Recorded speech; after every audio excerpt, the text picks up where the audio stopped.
À l'approche de l'élection présidentielle d'octobre 2025, la scène politique ivoirienne s'anime de calculs, d'alliances et de trahisons. Au centre de cette agitation, Laurent Gbagbo, figure historique de l'opposition, ancien président et leader du Parti des peuples africains Côte d'Ivoire PPACI. Mais contrairement à l'élection de 2000 où il avait bénéficié d'un large soutien de plusieurs composantes politiques et sociales, Gbagbo semble aujourd'hui isolé, privé de certains de ses anciens compagnons de lutte. Alors, peut-il encore conquérir le pouvoir en 2025 sans ses soutiens clés? Retour sur 2000, une victoire bâtie sur des alliances solides. En 2000, la victoire de Laurent Gbagbo est le fruit d'une convergence politique rare.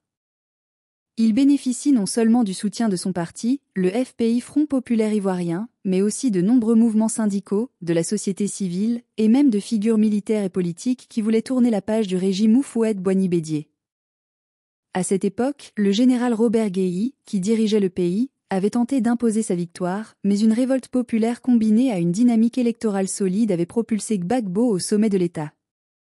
Des figures comme Simone Gbagbo, Pascal Affi N'Guessan, ou encore Mamadou Koulibaly jouaient des rôles déterminants dans la structuration politique et idéologique du FPI. Des syndicats étudiants, comme la FESI, ainsi que des leaders religieux et coutumiers, avaient aussi contribué à mobiliser les foules. 2025, un contexte radicalement différent. 25 ans plus tard, la donne a profondément changé. Le paysage politique ivoirien est marqué par de nouveaux acteurs, des clivages internes et une jeunesse qui ne portent pas nécessairement le même regard sur Laurent Gbagbo.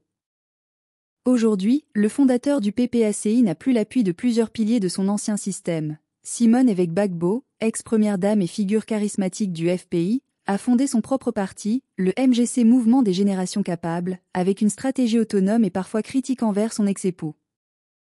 Pascal Affi N'Guessan, actuel président du FPI resté fidèle à la légalité du parti, est désormais un adversaire politique direct, avec son propre projet présidentiel. Mamadou Koulibaly, quant à lui, a totalement rompu avec la gauche ivoirienne et suit une trajectoire libérale et indépendante.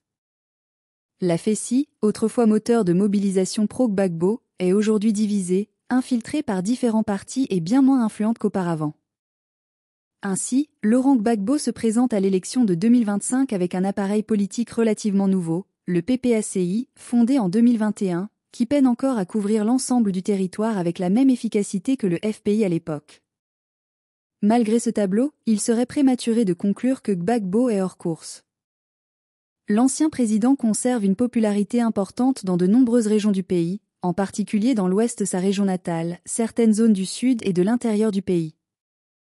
Sa stature d'homme du peuple, son parcours de résistant face aux puissances occidentales, et surtout sa détention à la CPI Cour pénale internationale, ont renforcé son image de martyr politique chez ses partisans.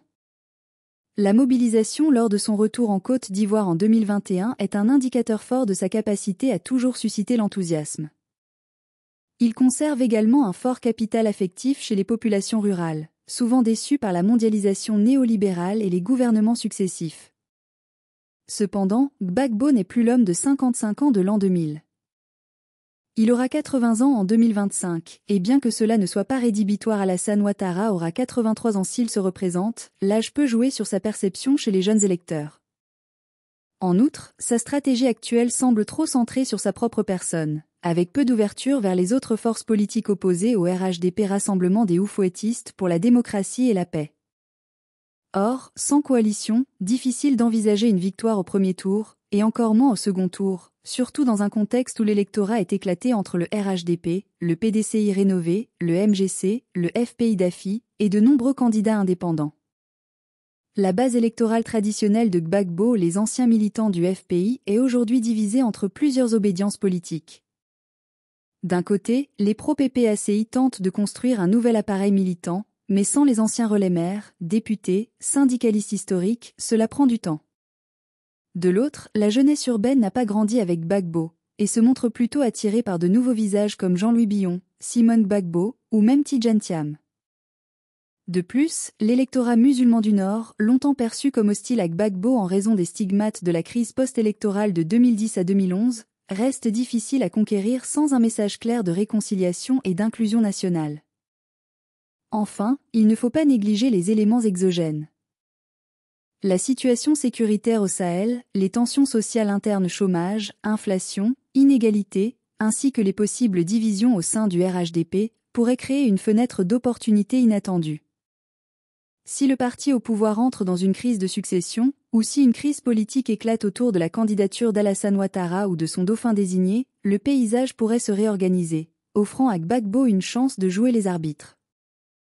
De plus, un second tour inattendu, entre Gbagbo et un candidat perçu comme trop proche de la France ou du système économique actuel, pourrait relancer une dynamique souverainiste dans laquelle l'ancien président excelle.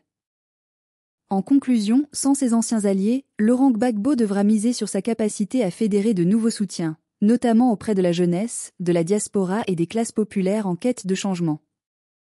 S'il ne parvient pas à élargir sa base au-delà du noyau dur de ses fidèles, il risque une élimination dès le premier tour. Mais en politique, les équilibres peuvent changer rapidement. Gbagbo reste un redoutable tacticien, et s'il parvient à incarner une alternative crédible au pouvoir actuel, avec un message fort de paix, de souveraineté et de justice sociale, alors son retour au sommet, bien que difficile, reste envisageable.